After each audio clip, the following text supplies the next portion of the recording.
Hi teachers, this is Tracy, and I wanted to show you some settings that you need to make sure you have set up a certain way in FlipGrid. I am getting emails from quite a few teachers that are telling me that some students can log into their FlipGrids and some cannot.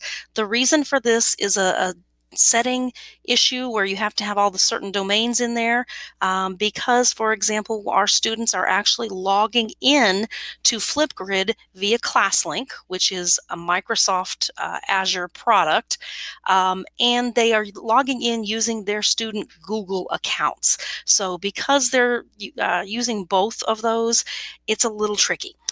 So when you are setting up your groups, which used to be called grids if you've used FlipGrid before, on each of your groups, you want to make sure that you have the proper domain names entered. So for example, this is a group that I already have currently set up. So to check that, all I need to do is go over here to the little pencil for Edit Group. And I'm going to scroll down to this second section here where it says Access Control.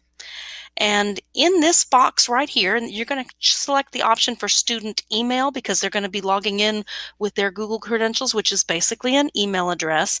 And all of these domain names need to be listed in here. So the first one, because yourself and any other teachers or administrators that might try to log in, is the @teachers.fwisd.org. You also need @students.fwisd.org.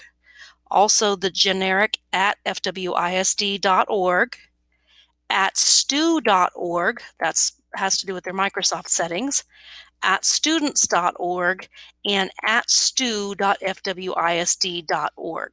If you have all of these options in here, that will allow the student to log in, and it also won't matter when they go to log in the first time and ask them, do they want to log in with Microsoft or Google?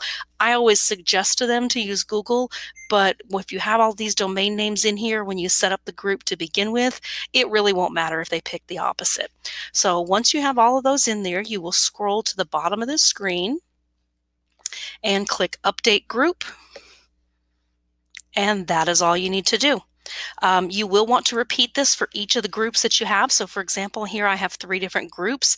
Now, if the group is a public group, you don't have to do this, but obviously anything that we have students in would be a private group. So for every group that you have that is a private group that students are accessing, you'll need to go to that little pencil right there and enter those domain names that I just showed you.